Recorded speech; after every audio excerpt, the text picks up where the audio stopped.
Mamãe, não entre na pira da sociedade de que o homem tem que ter mais valor que a mulher ou a mulher tem que ter mais valor que o homem. Para o Senhor, ambos têm o mesmo valor e ambos são importantes. Nenhum tem mais valor que o outro. Essa pira não irá ajudar na criação dos filhos. O que vai nos ajudar é nós mulheres nos posicionarmos em qual é o nosso papel, qual é a nossa função que Deus já estabeleceu para nós como mães na criação de filhos. De acordo com a Bíblia, o principal papel da mulher são pessoas, cuidar de pessoas. Vamos ler Gênesis 3,16, que diz assim: E a mulher disse: multiplicarei grandemente a tua dor e a tua conceição, com dor terás filhos, e o teu desejo será para com o teu marido, e ele te dominará. Por esse verso podemos perceber o quê? Que a mulher foi feita para cuidar de pessoas. Que tudo o que nós fazemos envolve cuidar de pessoas. Prova disso é que quem geralmente observa mais se o filho está vestido, se ele está combinando, se num dia em que está gelado ele está bem agasalhado? A mulher. E não é porque o homem é desatento, é porque essa função e essa capacidade, quem tem é a mulher. Foi na mulher que o Senhor colocou essa percepção. E isso é um cuidado de perceber se está friozinho e precisa de um agasalho, se está muito quente e deixar mais à vontade. Cuidar com os horários do lanche. Perceber se a criança está bem, está mal, se ela está doentinha. Isso é a mulher que faz, porque o nosso papel é cuidar de pessoas. Número 2, vamos ler Salmo 128, verso 3. A tua mulher será como a videira frutífera aos lados da tua casa, os teus filhos como plantas de oliveira à roda da tua mesa. O que podemos tirar de aprendizado desse verso? Que não se formam pessoas em um ambiente pesado, em um ambiente tumultuoso, em um ambiente que se exige muito, que se aponta muito, que se compara. Para se formar pessoas, precisa ter um ambiente tranquilo, um ambiente calmo. E os pais precisam prover esse ambiente para a criação da criança.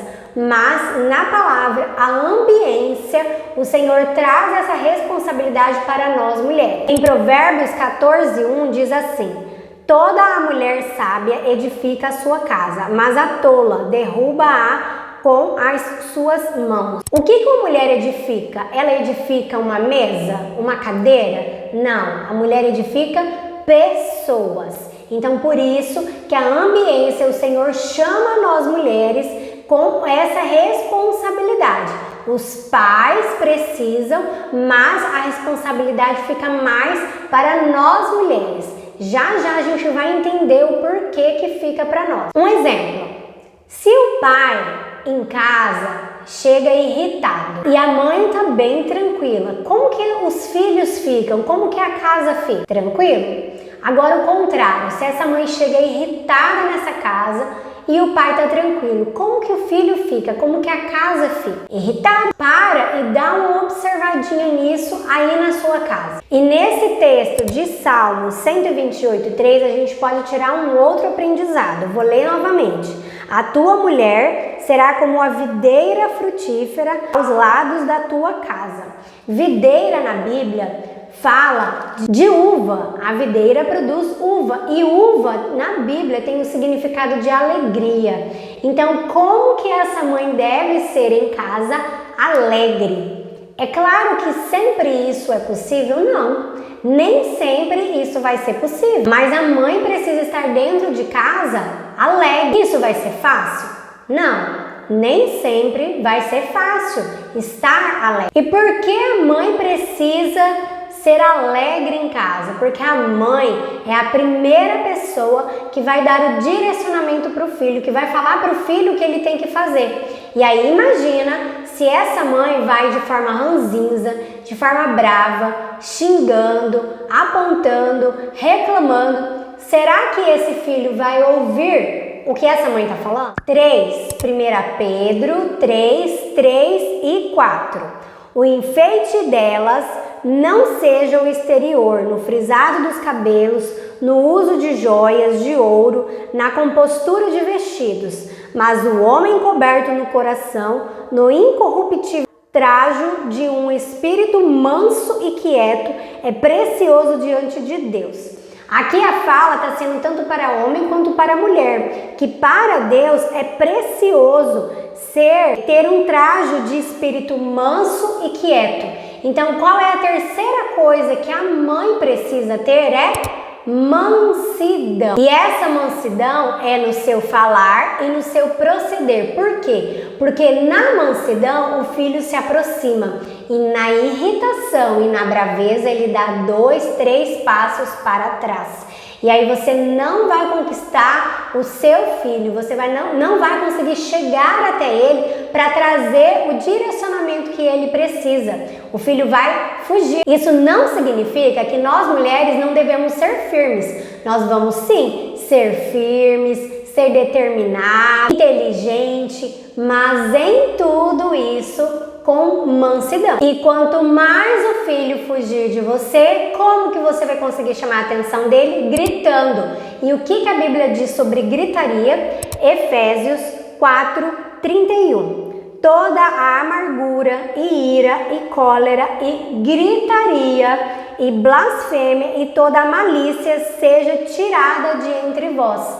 A Bíblia está sendo muito claro que isso não é para existir em nós. Então, quanto mais tranquilo e calmo for o seu proceder e o seu falar, mais o teu filho vai ficar próximo a você e você não vai precisar gritar. Lembre-se que 70% de uma conversa é o vínculo. Você vinculou bem com teu filho, ele vai ouvir. E para vincular, você precisa estar calma, tranquila. Imagina você. Pensa você, pessoas que chegam até você com gritaria, brava, falando com você de qualquer jeito, de forma estúpida e grossa, você não dá alguns passos para trás?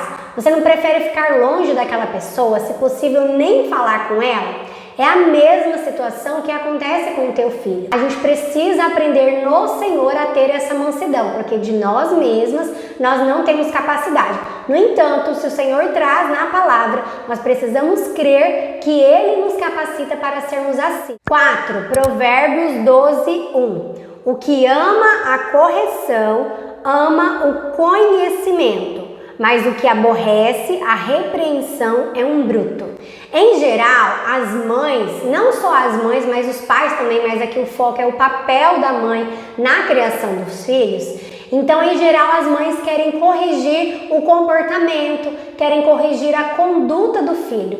Mas o texto está falando que quem ama a correção ama o conhecimento, ama a cacholinha da criança. Então a gente quer corrigir a conduta e o comportamento para ensinar alguma tarefa para esse filho. Por exemplo, ensinar ele a guardar o brinquedo dele a todo custo, a colocar a roupa que ele deixou jogado, o sapato que ele deixou jogado a todo custo, ou qualquer outra situação. E a gente quer a todo custo corrigir ele, ensinar aquela tarefa. E ele pode até fazer, mas ele pode fazer chateado, brigando, chorando, emburrado, e isso não vai gerar nele um aprendizado.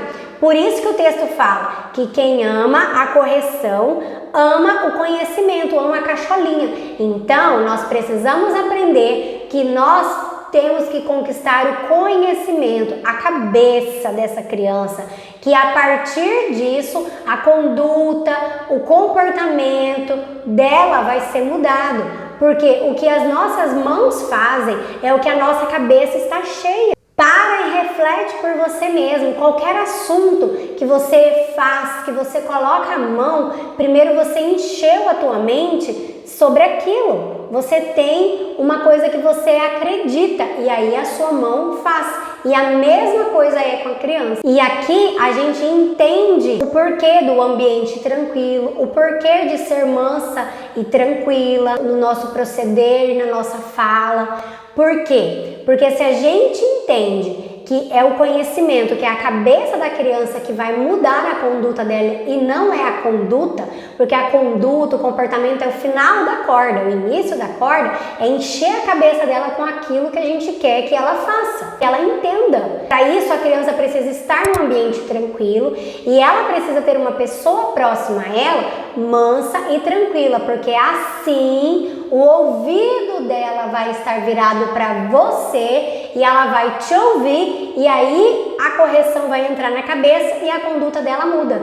A neurociência já fala isso. O nosso cérebro guarda melhor a informação quando essa informação é passada num tom tranquilo, num tom calmo e que as coisas que são mais aceleradas, rápidas, né? Tanto é que a gente está vivendo num momento de muitas informações, mas é curta e rápida, numa intensidade. Daí o que guarda disso? Não guarda, né? Então, se a palavra de Deus já falava isso antes, a neurociência veio aí para comprovar o que a Bíblia já falava há muito tempo. Então, vamos mudar a nossa percepção.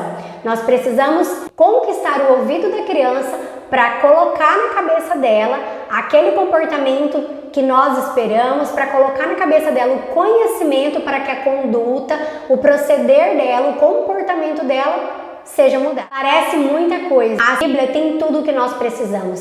Se você achou pesado demais todas essas funções que biblicamente nós mulheres temos na criação dos filhos, eu vou deixar como estímulo esse texto, que está em Mateus 7, os versos 7 e 8.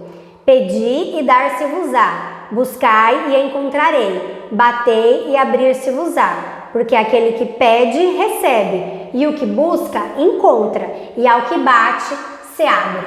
Então, peça a Deus, faça o que está falando a Bíblia. Bata, busque, procure encontrar, peça insistentemente ao Senhor e crendo que Ele já te capacitou e que continuamente Ele irá te capacitar nessas funções como mãe para criar filhos para Ele. Ele te dá filhos ingênuos para que você devolva a Ele filhos obedientes. Peça ao Senhor, procure no Senhor, para que Ele dê para você essa docilidade e essa tranquilidade no seu falar e no seu proceder diário com o teu filho na criação dele. Deixo aqui uma sugestão.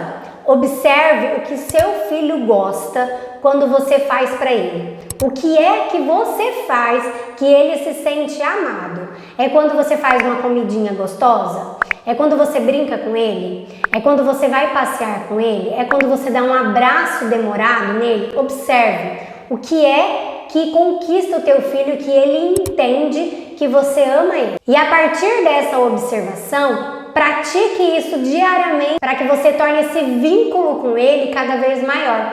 Lembra que eu disse que 70% de uma boa conversa é o vínculo? Então, faça isso com o teu filho para que você vincule bem com ele e assim você conquiste o ouvido dele e vá ganhando o conhecimento, a mente dele. Deixo aqui um exemplo que aconteceu comigo como estímulo para vocês. Essa semana a minha mãe fez uma torta e um pão com ingredientes que eu posso comer, porque recentemente eu tive Covid e depois pós-Covid eu tive algumas alergias alimentares, né? Eu sou asmática e acabou agravando esse quadro aí, porque a minha asma é a asma alérgica. E aí ela fez, e aí tem uma parte da minha casa na frente que ela me chamou pra gente ir lá comer. E quando eu vi aquilo que ela fez e que ela trouxe para compartilhar comigo, eu me senti muito amada. Aquilo foi tão bom para mim que a minha mãe conquistou o meu ouvido. E naquele momento eu estava trabalhando, estava fazendo umas questões com o celular, eu deixei o celular de lado e fiquei com ela quase 2 horas conversando. E a gente conversou sobre muitos assuntos. Então assim, eu já sou grande, eu tenho 34 anos e isso para mim ainda faz muito sentido. Imagina para o teu filho pequeno que nessa fase ele está muito mais ligado com a mãe na primeira infância. Imagina para ele o quanto que não vai ser memorável e o quanto que para ele não vai ter significado e o quanto que não vai mostrar para ele o teu amor. E para você, mamãe, que ultimamente tem se sentido desanimada na sua maternidade, eu deixei na descrição abaixo um texto com o título Mãe, apenas confie. É um texto da página Filhos, Desafios e Ministério. É um texto muito legal e é um texto que eu tenho certeza que vai te dar este ânimo. Eu sugiro que você leia ele, tá na descrição abaixo. Deixo aqui um convite para você que quiser estudar junto comigo esse livro, Mentiras em que as Mulheres Acreditam e a Verdade que as Liberta, da autora Nancy. Eu vou colocar na descrição abaixo o link para você participar do grupo lá no Telegram, é gratuito, e eu vou colocar lá áudios da leitura desse livro. E aqui esse livro ele vai ajudar muito nós mulheres a nos desenvolvermos no Senhor. Então, se você, mamãe, quer se desenvolver no Senhor para estar capacitada como mulher, como esposa, como mamãe, como trabalhadora, como empresária, como irmã em Cristo, se você quer assumir essa responsabilidade que o Senhor te deu nele e se capacitar e fortalecer cada vez mais, é para você esse convite. Eu espero você lá nesse grupo no Telegram para a gente juntas aprendermos mais sobre o nosso papel, não só como mamães, mas como mulheres, e nos dispormos ao Senhor e aprendermos nele e juntas rogarmos ao Senhor, bater, pedir e esperar no Senhor que Ele nos capacite. Você que caiu de paraquedas aqui nesse vídeo, é a primeira vez que está vendo um vídeo meu, eu sou a Keila. Aqui no meu canal eu falo sobre desenvolvimento infantil na primeira infância. Então, se você quer saber sobre esse assunto, se inscreva no canal. No meu canal eu trago dicas, sugestões, conhecimentos sobre desenvolvimento infantil na primeira infância. Eu não estou aqui para te ensinar a cuidar do seu filho, a criar o seu filho ou te ensinar como você deve estimular o desenvolvimento dele. Eu estou aqui para te dar ferramentas, informações e você decidir qual delas você quer usar. Então, se te interessa esse assunto, se inscreve no meu canal. A minha oração, mamãe, é que o Senhor seja contigo hoje e em todos os momentos da sua vida e que Ele seja o tudo que você precisa na sua vida. Feliz Dia das Mães! Aproveite muito esse dia com a preciosidade que o Senhor te deu, que são os seus filhos. Deixo essa playlist como sugestão para complementar o assunto aqui falado. Te aguardo lá!